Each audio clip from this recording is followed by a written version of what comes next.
Hi hello నమస్తే welcome to 3 TV Telugu. Telangana రాష్ట్రంలో అసలు ఏం జరుగుతూ ఉంది? గత వారం రోజులుగా తెలంగాణ రాష్ట్ర వ్యాప్తంగా కూడా ఒకే ఒక్క విషయం మీద చర్చ జరుగుతూ ఉంది. అది ఏంటి అని మనం ఒకసారి గమనిస్తే గనక తెలంగాణ రాష్ట్రంలో రేపు 2వ తారీఖు జరగబోయేటువంటి తెలంగాణ రాష్ట్ర ఆవిర్భావ వేడుకలకు సంబంధించినటువంటి రాష్ట్రీయ గీతం ఏదైతే జయ జయ హే తెలంగాణ సాంగ్ కు సంబంధించి ఇప్పటికి కూడా చర్చ పెద్ద ఎత్తున జరుగుతూ ఉంది. ఏంటి ఎందుకు ఇంత పెద్ద ఎత్తున చర్చ జరుగుతూ ఉంది? ఎందుకు ఎంఎం కీరవాణి గారిని ఇంతగా వ్యతిరేకిస్తున్నారు తెలంగాణ సమాజం అని ఒకసారి మనం లోతుల్లోకి వెళ్ళి మాట్లాడుకుంటే గనక వాస్తవానికి అందశ్రీ గారు అనంటే ఒక గొప్ప కవి, ఒక గొప్ప రచయిత. ఇప్పుడున్నటువంటి సమకాలీన తెలంగాణ సమాజానికి అందశ్రీ గారు ఒక పెద్ద వ్యక్తి, అంటే ఒక శిఖరం అనేది చెప్పుకోవాలి ఈ పాటలకు సంబంధించి.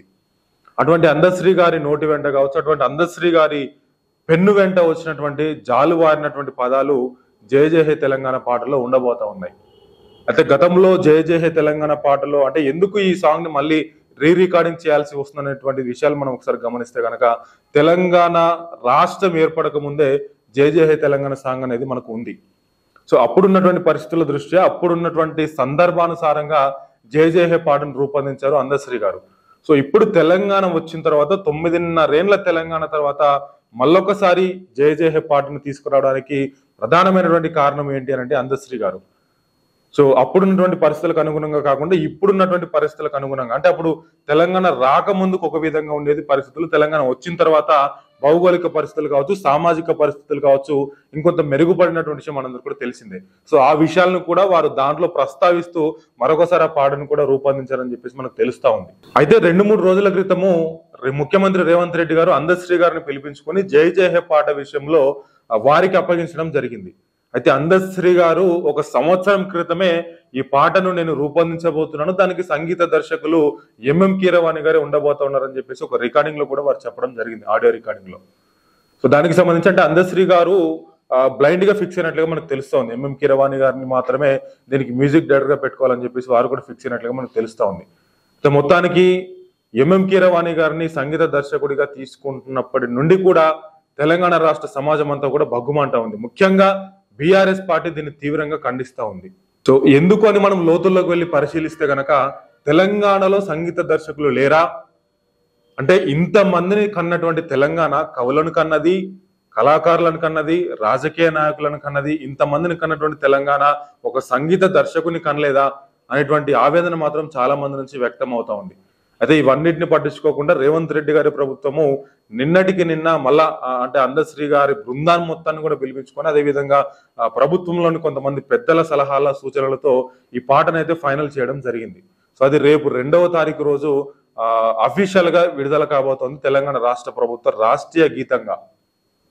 అయితే మొత్తానికి ఇది ఈ విధంగా ఉంటే కనుక బీఆర్ఎస్ పార్టీ మరొక స్టాండ్ తీసుకుంది. బీఆర్ఎస్ పార్టీకి సంబంధించి అదేవిధంగా ఇంకొంతమంది దీన్ని జీర్ణించుకోలేని కవులు ఎవరైతే ఉన్నారో, ముఖ్యంగా మిట్టపల్లి సురేందర్ గారు ఏదైతే ఈ పాట విషయంలో జరుగుతున్నటువంటి అన్యాయాన్ని అనుకొని వారు భావించి ఆయన కూడా రేపు జూన్ 2వ తారీఖు రోజు నేను మరొక సాంగ్ ని నేను రూపొందించబోతా ఉన్నాను, అసలు సిసలైన తెలంగాణ వాదం ఉట్టిపడేలా నేను ఒక పాటను రూపొందించబోతా ఉన్నానని చెప్పేసి మిట్టపల్లి గారు ఇప్పటికే ప్రకటించడం జరిగింది.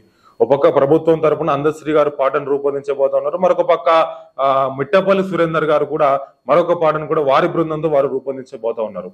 ఏం జరుగుతా ఉంది మొత్తం మీద? నిన్నటికి నిన్న తెలంగాణ లోగో విషయంలో కూడా పెద్ద రగడే రేగిందని కూడా మనం చెప్పుకోవచ్చు. లోగోను ఆవిష్కరించిన కొద్దిసేపటికే మళ్ళీ తిరిగి అంటే లోగోను అనౌన్స్ చేసిన కొద్దిసేపటి క్రితమే తిరిగి దాంట్లో మళ్ళీ మార్పులు చేర్పులు అని చెప్పేసి దాన్ని వాయిదా వేయడం జరిగింది. అయితే లోగో విషయాన్ని గురించి కూడా ఒకసారి మాట్లాడుకుంటే కనుక తెలంగాణ లోగోను ఆమోదించాలి అని అంటే కేంద్ర ప్రభుత్వం యొక్క అనుమతి తప్పనిసరి. ఏదైతే రూపొందించుకున్నటువంటి లోగోని కేంద్ర ప్రభుత్వానికి పంపించి కేంద్ర ప్రభుత్వం ఆమోదం పొందిన దాని తర్వాత తెలంగాణ రాష్ట్రంలోని ప్రతి అంటే ముఖ్యమంత్రి స్థాయి కార్యాలయం మొదలు గ్రామ స్థాయి కార్యాలయం వరకు కూడా అన్ని పేపర్స్ మీద అన్ని కార్యాలయాల్లో ఈ ముద్రను పంపించిన తర్వాత అప్పుడు అఫీషియల్ గా దాన్ని అనౌన్స్ చేయడం జరుగుతూ ఉంది. సో ముఖ్యమంత్రి గారు అయితే మరి దాన్ని రూపొందించారు, దాన్ని విడుదల కూడా చేస్తామని చెప్పేసి కొంత వాయిదా కూడా వేయడం జరిగింది. దీన్ని జీర్ణించుకోలేనటువంటి కొంతమంది బీఆర్ఎస్ నాయకులు కూడా మేము దీన్ని కోర్టులో కేసు వేస్తాము, పర్సనల్ గా కేసు వేస్తాము, కేంద్ర ప్రభుత్వ అనుమతి లేకుండా మీరు లోగోని ఎట్లా మీరు ఆవిష్కరిస్తారని చెప్పేసి వారు కూడా పెద్ద రచ్చ అయితే చేస్తా ఉన్నారు. సో మొత్తానికైతే జూన్ 2వ తారీఖు రోజు ఏం జరగబోతా ఉంది, ఒకవేళ పాట విడుదల అయితే కనుక తెలంగాణ వాదుల యొక్క రియాక్షన్ ఏంటి, తెలంగాణ కవుల కళాకారుల అదేవిధంగా సబ్బండ వర్గాల యొక్క రియాక్షన్ ఏ విధంగా ఉంటుంది ఈ పాట విషయంలో ముఖ్యంగా. అందశ్రీ గారు అయితే ఇప్పటికీ ఆ పాటను కూడా ఒక మేజర్ టీవీ ఛానల్ కూడా పాడి వినిపించడం జరిగింది.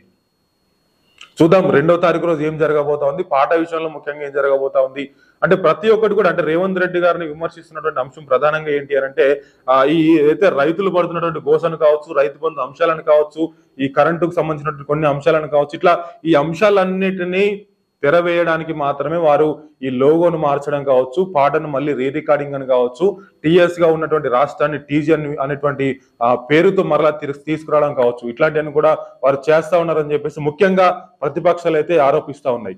సో వీటి పట్ల ఏం జరుగుతా ఉంది, 2వ తారీఖు రోజు 2 పాటలు రిలీజ్ అవుతాయా, అటు మిట్టపల్లి గారి పాట మరొక పక్క అందశ్రీ గారి పాట, ఈ 2 పాటల్లో ఏం జరగబోతా ఉంది, 2 పాటల యొక్క అర్థం ఏదై ఉండబోతా ఉంది, ఎవరికి తగ్గట్లుగా వారు రాసుకోబోతున్నారు, లేదంటే తెలంగాణ రాష్ట్ర ప్రతిబింబం ఏదైతే తెలంగాణ రాష్ట్ర ఆర్థిక స్థితిగతులు కానీ సామాజిక స్థితిగతులు కానీ మట్టితనం ముట్టిపడేలా ఈ పాటలు ఉంటాయా అనేటువంటి విషయాలు మనం జూన్ 2 వరకు ఆగి తెలుసుకోవాల్సినటువంటి అవసరం ఎంతైనా ఉంది.